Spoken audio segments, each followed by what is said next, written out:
محمد وعلى الطيبين الطاهرين. اللهم صل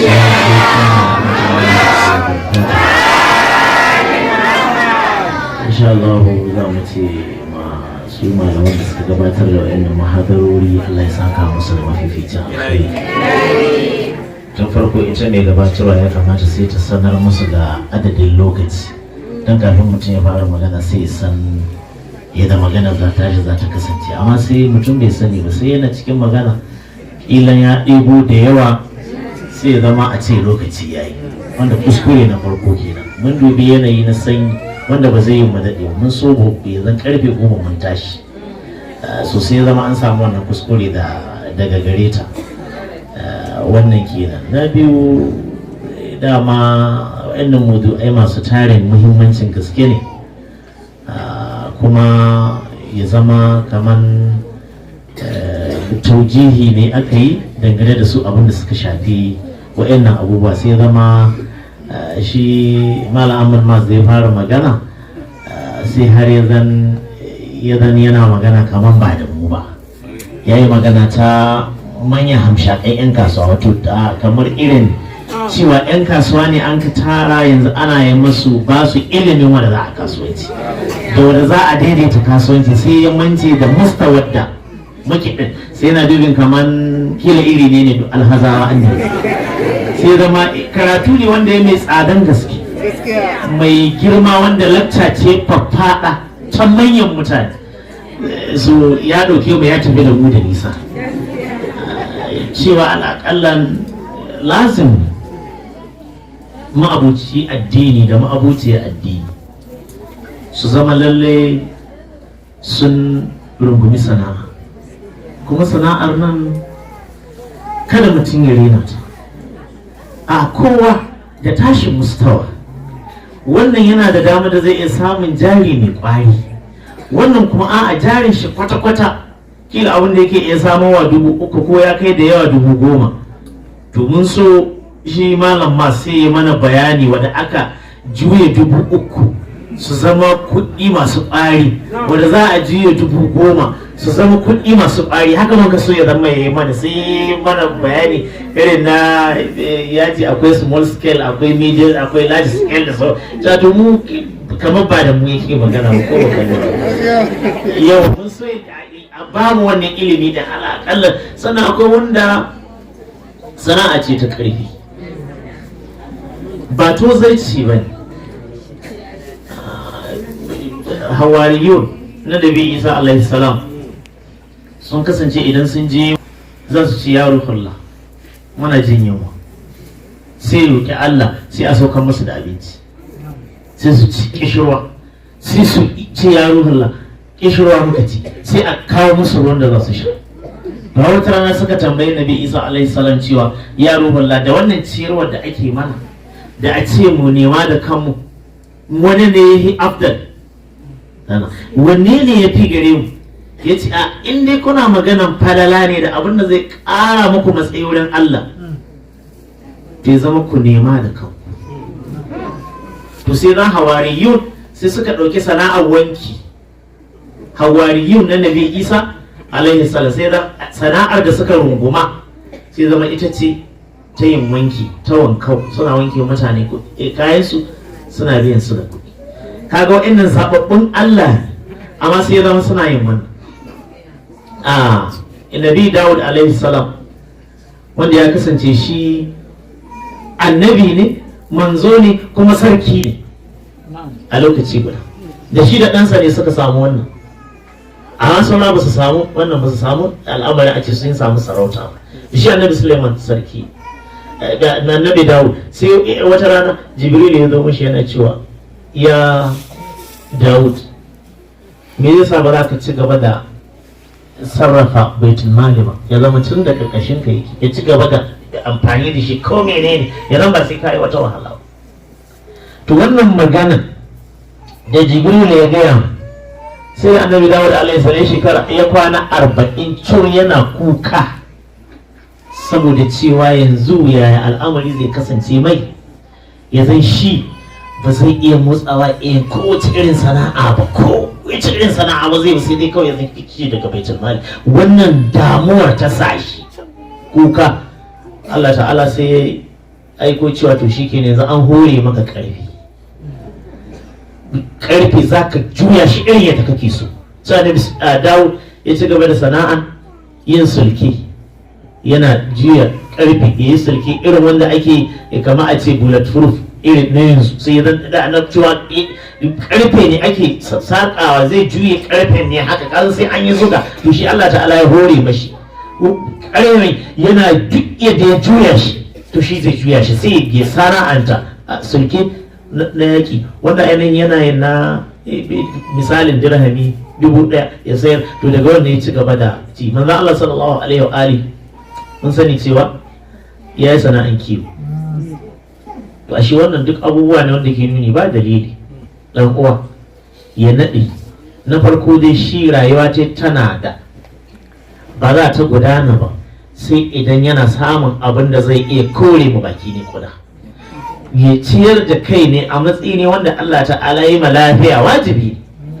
Banda wannan akwai maganin kuma mutum ya taimaki addini don Allah ta'ala ya ce ku yi jihadi da mi bi amwalikum wa anfusikum. Ku yi jihadi a tafarkin Allah da dukiyoyinku da mi da kawo kanku. Kaga ba zai yi ba sai ka ɗauka a kamar al'amarin da ya shafi fagen dukiya a ba da ku ba. Ai wasu ɗaya ne da su tosuwa addinin ai kai kace za ka yi. Saboda haka Allah ta'ala ya ce a yi duk waɗannan ɓangarori don ba tare da ka nema ba. Dan abu da wata yarwa ta ce kar ka zama in wannan inuwa ta jayi ka koma ga wannan inuwa, in wannan ta jaye ka lahi ka koma ne sai ka duba ka ga wa'adda shi kilan baka sani ba wani ya ɗan yi maka wata ƴar kyauta ne sai ka ga kaman ka samu dama duk ka kwatanta sai ka ƙara manne mai kana bin a'a ka tashi ka nema. Manzo Allah sallallahu alaihi ya ce ma dama ga ƙasa ta noma ga ruwa Allah na zubowa ba dalilin da zai sa mutum ya kukan talauci, ba dalilin da zai sa. Ma'aikin Allah sallallahu alaihi ya ga wani cikin masallaci da aka ƙara sallah shi yana nan zau yana nan yace kai ba ka me kaka yi na cin abinci yace a ya rasulullah ina ta addu'a ne Allah ya zurta ne yace tashi ka je ka dauki gatari da ƴan gwai ka je ka samu ice ka saida to sai kai addu'a sai Allah ya karba addu'a. Amma za ka zo ka yi ka ce ka samu zikiri mai ƙarfi wanda ya an kai kawai zai ci gaba da zuwa a duk wannan ka gani malam ka nema samu yana da bambanci. Wadda kai kayi haƙilonka ka samu sai ka gode ma Allah tabaraka wa ta'ala. Wani a waje ne 10,000 ba komi bane sai ya murje su ya zauna a wani wutar plate guda sai ya ce na 10,000 amma wani ya same su masha Allah ya samu jari sai ya juya ciki zai yin aure ya yi suna ya yi sutura ya yi komi. So kada dan uwa ya sa girman kai ya ce shi ba zai sana'a. Misali ko matasa da ke tasowa yanzu ba lokaci ba ne na gwamnatin tana rubujewa ne tana durƙushewa ne ba wani ci gaba da za a sake samu. Kada ka bari shi dan yaudare ka, ba wani ci gaba da za a samu a gwamnatance domin mi gwamnatin lokacin ruguzowar ta ne saboda mi da kuma bullowar alfijirin jinjiran gwamnatin musulunci da ke gab da tabbata a nan gaba lokacin da Allah ta'ala ya tsara. Saboda haka kenan bangaren abin da ya shafi gwamnati ko kayi karatu ko menene to ba lokaci wanda zaka ce ai zaka ce aiki zaka yi wane ne, a'a ka sanya zaka neman sana'a kuma Allah ya baka karfi to ka dage kowane dan uwa ya san me yake yi.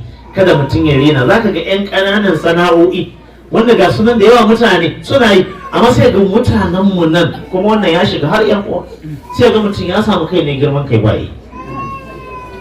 Mutum nawa ne cikin uwa suke sana'an faci ba a samun kuɗi ga faci amma mutum nawa ne waɗanda ake cewa suna sana'an tura baro ba ana karkace ka yi ƙarfin wannan sana'a yi in ka samu da tabbita sai ka ɗaga zuwa ga mutum da aka samu yana irin harkokin nan na irin su mai ake ce masa magina na muna da magina alhamdulillah. Amma bayan magina akwai sauran da yawa harkokin electrician ɗin babu su, irin harkokin na su plumbers babu su, irin harkoki ga sunan abubuwa daban-daban ƙananan sana'o'i wanda ya kamata a ce burazu sun kutsa da mata matan sana'o'in da ake a cikin gida dole ne sista ta jimi za ta iya yi wanda za ta iya juya ko ba komi. Barana ba zai iya gamsar da ke ba ga baki ɗaya, na'am wasu suna da nasibin da za su iya ta gamsarwa ko wani lokaci, amma gaskiya ba kowa ba. To kuma ke ma kina son ki taimaka ma wani, la'alla kina iya taimaka ma ko dangi ko abokai ko menene da sauransu. In ya zama kila ko wani lokaci sai miji ya ɗauka ya baki akwai matsala, za ki so zuciyar ki za ta mutu, za ki zama mai matattar zuciya. Kamar da misalin da aka ba ko in faƙi za a yi sai baranza ke na shi kika ga gwamnati ba kina yi bane don neman tsira a wurin Allah, kenan tashi ce kika shi ya jawo ke kawo ke cikin baranza ga, don haka in yana yi in bai ke wallahi ki ba abin da ya sha inda ba bikin dangi bane. Wannan hatsari ne babba mai girman gaske, bai kamata kana ta tafiya bai zan su sa bata san me take yi ba. A ki fahimci cewa fa ita wannan neman tsira ne da ke da barazan. In ya zama shi asala na fahimtar ki alhamdulillah, amma ba dan shi kike yi ba. In zan dan shi kike yi to yau kaddara wali yazu billah la samaha Allah da zai samu ta lalabiya ya ba harka ce ki ma zaki bari. To ya haka ne ko kenan duk abin da ke hasara. Na ake san kina yi ke fahimci hanya ce ta neman tsira a wurin Allah tabaraka wa ta'ala, wadda Allah ya mana baiwa da mujaddadin wannan zamani Maulana Sharafuddin Sheikh Ibrahim ya kuma sassake ta sallah, wanda shine Allah ya ganar hanyar, kuma iya a fahimtar mu kiran da yake ɗai ne za a bi a samu tsira a duniya, a samu tsira a gobe alkiyama. Sai zama kina yi ne a matsayin ke fahimta ke gane domin neman tsira a wurin Allah, ba don barazan ke na yi ba. Saboda haka taimaka ma harkar wajibi ne. To ta yana ka taimakawa, kina zaune ke rafe hannuwa ke rungume hannu, ana iya sai da kayan miya ne za a sai da, a'a za ki yi guguru ne za ki sai da, za ki yi duk su ƙananan sana'o'i, sai duk duk ya kamata su tafi. Insha Allah al'azim wannan kamar matashiya ce, zai zama wannan kamar zai zama wani abu ne mustamiri lokaci bayan lokaci, zai zama mutum sana'o'i da kuma dogaro da kai, wanda zai kasance aikin shi wayar da kan jama'a ba jari za a ba mutane ba. Yau in kada wani ya ce da ma alhamdulillah an yi albishira a ba jari. Muna da masana waɗanda sun kasan kasuwanci, kaga yanzu ana ta taka belin zami har ya ɗauke mu, muna martaba adna ya ɗauke mu ya kai mu martaba aliya. Ya kamata sai ya samu wannan lokaci wanda zai kasance a fara la'alla wannan kila zai sa wasu su farka. Baya da za a yi a ce mutum yana da waya 20,000, 30,000, 40,000 a baya a hannu ne, amma ya ce bai da sana'a. Wannan renin wayo ya ce mutum yana da wannan wayoyi da sana'a, ka ce fadar da ita ka je ka shiga kasuwa ka koyi kasuwanci. Amma sai mutum ya ce a ga son ƙarya. Bai kamata a samu abokin addini da wannan, bai kamata ba. Kamar daga cikin nasiyar da su jagora suke ma matasan su da suke ziyara, cewa matasan su yi kokari su rungumi sana'a. Ko ba komai mutum ya taimaki kai ne, ko ya taimaki wannan addini, ya taimaki mahaifa ne. Su kaga bai kamata ba, al'akalla sai a ce maza da mata a rungumi. Su wannan kenan insha Allah. Muna fatan za a farka, in akwai waɗanda in ga inuwa ta jaye su je ga inuwa, to me zan lalle dai kowa ya motsa, an san wanda za a yi. Kaga ai ba yi wa dan uwa kowace mustawa yake yace ba ya sana'a, ko baka lura ba. Yawa kila kana ganin wani jama'a da ba sana'a baka san su baka sani ba, ko baka lura ba. Saboda haka lalle akwai bukatar lalle ƴan uwa mu sani. Za ka ga da yawa waɗanda ka ga cewa yanzu sun samu wani abu, idan ka biyu wahalhalun da suka bi kafin su kawo inda suke, za ka sha mamaki. An yi dako ga kai, an yi tura baro, an yi menene duka an yi alhali ƙarshe sai ka ga mutum ya kai inda ya kai, ba rana guda ya kai wannan. In ka ga an ce ga malami yana iya ba da karatu zakkyau, ba ran na ya zama malami, sai da ya bi sai da biyu marhaloli daban-daban. To kada mu rena, kada mu sake bangaren yadda ake neman aure a musulunci, wanda shi kuma wannan maudu'i ne a cikin maganganun da Malam Abubakar Babangida yake ya faɗaɗa maudu'in da faɗi sosai. Akwai abubuwan da ya kamata a ce da Allah an yi tsokaci, amma dai gaskiya dole mu ya zan ba mu yi magana a kai ba sanadiyar yanayin lokaci. Illa dai babban abin da ya kamata mu fahimta mu muna kiran kanmu a matsayin ma'abuta addini ɗan gwagwarmai tabbatar addinin Allah masu ƙoƙarin kawo sauyi. To akwai abun da samar da sauyin yanzu yana hannu, domin abin da kai adda iko ne. To sai a ga sauyin gare ka, sai a ga da gaske kaka. Don haka a sha'anin zamantakewan aure yau da za a nema aure da yawa an shigo da abubuwa da suke miyagun al'adu an cuso su a ciki, kuma sai ga har gobe sai wasu na daure musu gindi wanda bai kamata ba dalili. Abin da ma'aikin Allah sallallahu alaihi ya ce na farko me ya kamata a yi la'akari da shi ga wanda ya zo neman aure, idza ja'akum man tardawna bidini khuluquhu fazawwijuhu wa illa taf'alu takun fitnatun fil ardi fasad. Idan da kuka yarda da addininsa da ɗabi'unsa ya zo maku neman aure, to ku yi ne ku auren mishi. Idan ba ku yi ba akwai matsala. Su kenan abinda an ma'auni ga gidan siyarwa da gidan siyarinya wajen dubawa shine addini. To kuma ko wanda yake ma'abuci addini ya riƙe addinin ba da baki ne yake maganar addinin ba. Kenan bayan an ga yadda da addininsa kuma an yarda da ɗabi'unsa, to a auren mashi. In ba haka ba akwai matsala. Ya zama wani yana da ami a gare shi, yana da mota da yake irin wannan musibin ba su kawo na matsanadiyar musu ta wadda muke ita ne misali na cewa muna zama lokal zama, amma saurare kaga irin wannan ya kai wasu za su ce su ba za su aura ba sai mai mota, ba za su aura ba sai mai roba ba za su aura ba sai mai kaza da kaza da sauransu. Ko baka lura sai yi wani shi ko duk da za a yi sai ya tafiya sai ya za a yi ko shi ba za ta aura ba sai wanda ka sa shadda bita, ba za su aura ba sai wanda ka sa a gisna sai wanda duk akwai waɗannan shigar ta koki. To ba su ne ma'auni ba, ma'auni ne iyaye maza da mata a lura da cewa shi wannan addini shine kan gaba. Babu addini akwai matsala babba mai girman gaske, saboda haka shi babban abin da za a lura kamar da ma'aiki ya ce duk waɗannan sifofi waɗanda ake auren mai saboda su, amma wa alaika da zaki ti ina horon ka kama auren abuci addini. Don haka addini shi abin da an ma'auni wanda ake luranta da shi.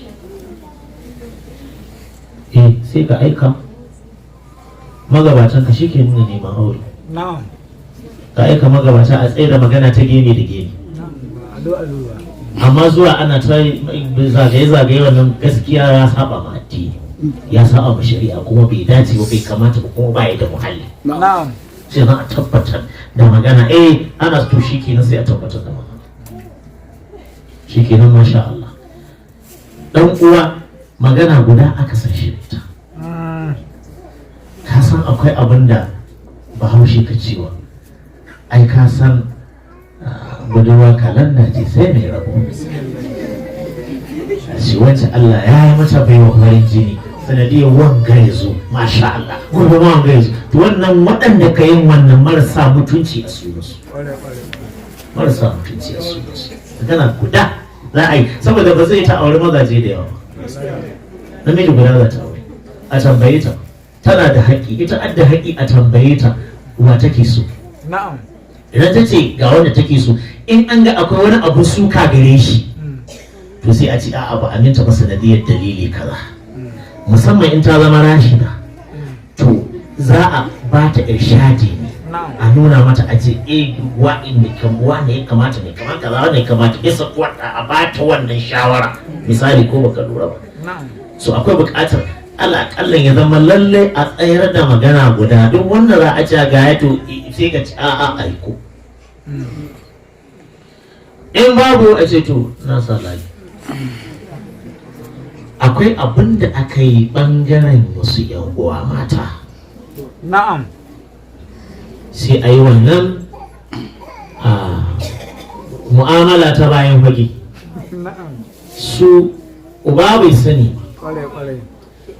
amma wasu uwaye mata kuma sistoci sun sani wannan ha'inci. cin amanar mai gida ne, cin amanar Allah ne, bai kamata ba. Duk matakan da zai ɗauka na abin da zai zama haƙƙi ne haƙƙinki ne na ba yaranku nagartacciyar tarbiyya da ɗora su ga abin da yake mafi alkhairi. Ba ma yin ga kamar shi ɗan uzurawa ne, shi ɗan ra'ayin riƙau ne, shi ɗan kaza, sai kina bakanta shi a cikin zuciyar diyar, sai zama ta dinga mashi kallon baye da kima duk da ubanta ne. Wannan bai kamata ba. Sassocin da ke wannan su ji tsoron Allah su bari, saboda suna rusa kansu ne. Kuma ga waɗanda suka yi yin wannan mu'amala ta bayan gida, to fa ba su da cikakke kima gare su, saboda sun san su ba mutane ba ne waɗanda suke hannu guda tare da mazajensu, waɗanda suka ruwa akan mafita guda ga 'ya'yansu. Ya zama lalle duk wani abu da ake cewa sai kaza sai kaza, sai an kawo kaza kaza, a kawo kaza ba da sauran haba. Yaushe an ka lalace a ce sai an kawo kaza da kaza da wurin bai aure da yawa. Wannan yana nan ba a kawo kudin raba mu dangi, la ilaha illallah, wannan to wallahi ba aure ba a yi. To ina an ka ce a kawo kudin raba mu dangi a matsayin mu na ma'abuta addini, ina an ka ce in kana ganin sai an bada ka ɗiba cikin jikinka ka raba, ka ba dangin ka su raba. Amma bai kamata ka kai ka ce wannan al'ada ce ɗaure mata gindi har yanzu ba shi maki a kawo sauyi ba. Saboda can da ba mu da ɗaya, can da sai dai mu je mu nemi na wasu. Shi yasa har aka yi mana barazana, ana cewa ba a barin wanda ba a ba dan shi'a, kasan har wa'azi aka kai ku ba su aure din, sai mu ce to wannan yan an kaji wani na irin wannan wa'azi sai a ce to kai baka san duniya ta ci gaba ba, saboda da ne. Amma yanzu alhamdulillah girma ya kai tsoro ya ɗaya, yanzu mana da ɗaya da shikoki ba ma ɗaya ba. Su kaga magana ma a yi wannan barazana, yanzu kenan muna da damar da za mu iya kawo sauyi, mu al'umma ce. Sai zama ko da a ce wannan wanka ne wane ne kaza kaza kaza kaza, to shari'a za ka bi, sai ka nuna dawa ga wanda aka neman auren a addini, don mi a san cewa kai ma abinci addini ne. Ha akwai wata al'ada wanda ba sai ina ta samu asali ba, cewa idan an zo magana sadaki sai a ce ku je ga mata, sun sadaki magana mata ne wacce a yana aka ce magana mata wacce tana yar ta jidali, in ma ta samu baraza ya zo ana ba halifi ana shawara, amma ba haƙƙin mata ba ne. Mu gyara wannan kuskure, ba haƙƙin mata ba. Wasu ma kuma barazu in an zo su ce aje wajen mata a yi magana sadaki da su saboda haƙƙinsu ne, wacce haƙƙinsu ne. Wabbar su wannan haƙƙi ba haƙƙinsu ba ne, ba haƙƙinsu ba ne. Al'ada ce ta Bahaushe, kamata ɗan gwagwarmaya ya kasance cikin wannan ba. Al'amarin aure ce ta iyaye maza. Idan an ka taho wajen nema don Allah, wurin uwar yarinya aka zuwa ko wurin uwarta aka zuwa? Wurin mahaifinta. Don me an to wurin sadaki sai ya jaye ce a ta yi harkar mata ce, wacce harkar mata ce. Duk wanda ya kawo wannan to ya ɗaure ma gargajiya da al'adun Hausawa gindi, ya kawar da al'amarin da ya shafi karantarwa addini. Saboda haka sista kakki ji haushi braza a matsayin cewa ke wahala ki ɗauki cikin yarinyar na wata tara ki ta bata tarbiyya, to ya kamata a babin ya kamata a shawarta cewa nawa ya kamata a yi sadaki. Musamman shi kenan za a ma iya yanka sadaki, sai dai a sanar mata cewa ya yanka wanke sadaki ka, ba mushkila bane da wannan. Amma sai su mai da shi, wato wasu sun mai da shi ka'ida ce, haƙƙi ne na mata. Saboda haka sun za su yanka, to ba haƙƙi bane na mata, ba haƙƙi bane na mata. Su iyaye maza suna da rawar da suke takawa al'amarin da ya shafi neman aure din nan. Waɗannan abubuwa na al'adu ya kamata lokaci ya yi da ya kamata mu watsar da su. A yanzu ko da wani wuri za ka neman aure aka ce sai kai wasu al'adu sai ka ce ba za ka yi ba.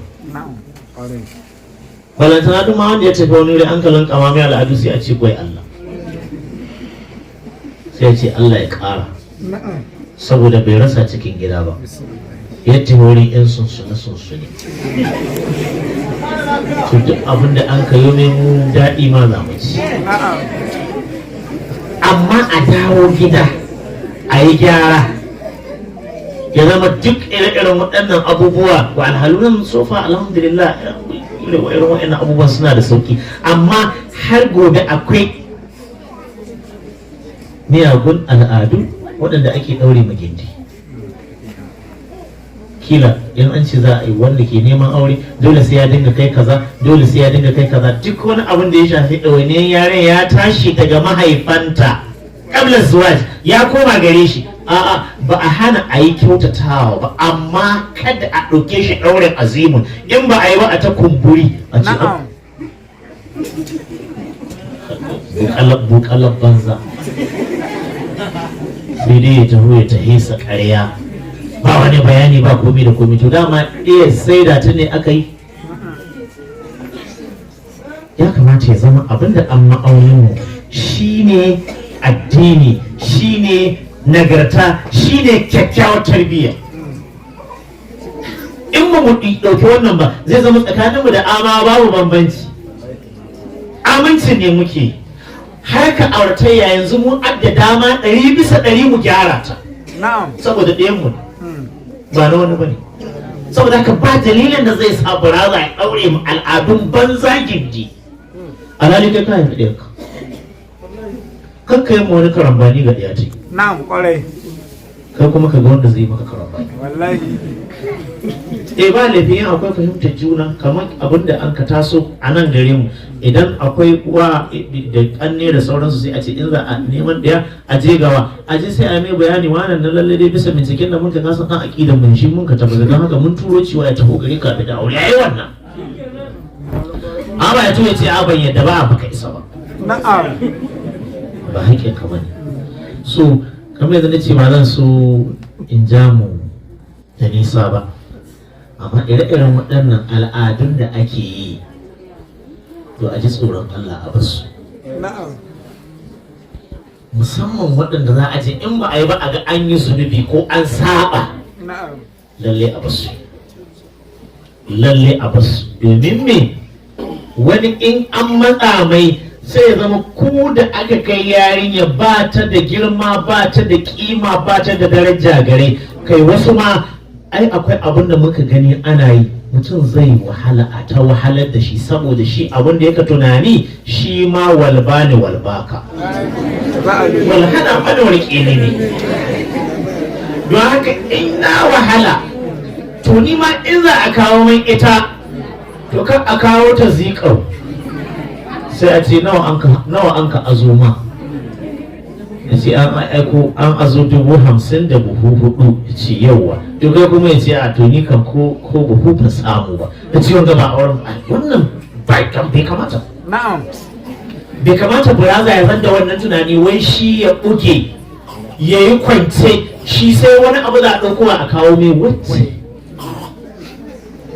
Idan mahaifa a bisa raɗin kansu, bisa ganin damarsu suna da dama, suna da iko, sai sun kaji za su kai masarautar su kaza ba mushkila.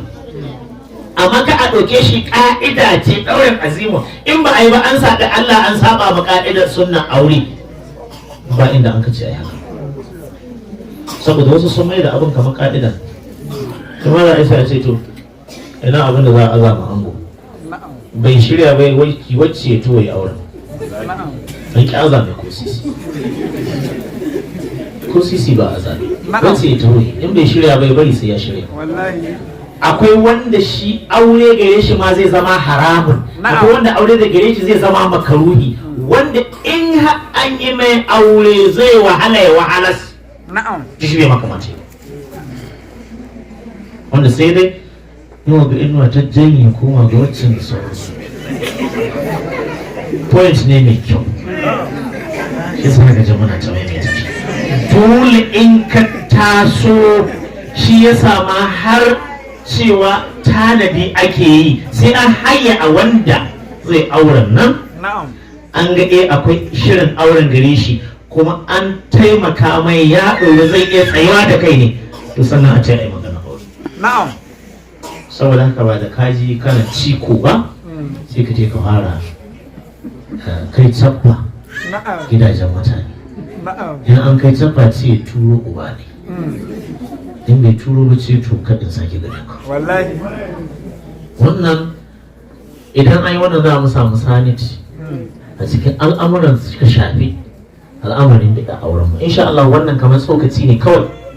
A wani lokaci sai za mu shirya muhadara wanda za a yi yadda za a yi yin zuwajin najih. Fatar mu shine Allah tabaraka wa ta'ala ya ba mu albarkacin sayyida Zahra salamu alaiha. Kuma wa'annan mawdu'ai da aka tattauna muna fatar za a yi kokari a dauki darussan da suke ciki mu kuma sa su a aikace. Wanda dama zanne yake zaman jangon kaga su sai da ai suna cewa a guji zaman jangon, a guji zaman jangon. Don bayyana abuci addini kawai ta kama zaman jangon. In mutum na zaman jangon sai ganin la'ari, sai ganin laifi, sai ciku, sai wasu na ba shaufi, sai kaza yi wana ya mai ana mai muzahara cikin ciki shi kuma yana ganin kowa na ba shaufi. To insha Allah ta'ala ya tabbatar da za mu biya addu'a kan mu mun ce muna ranar talata su za mu karanta du'a tawassul yanzu. Bayan du'a tawassul insha Allah kila kafin a gama raba waɗanda har yanzu ba su ce komai ba ga al'amarin shirye-shiryen maulidin sayyida maza da mata ta su ji tsoron Allah su yi yanzu. Mallan Sani gura yana nan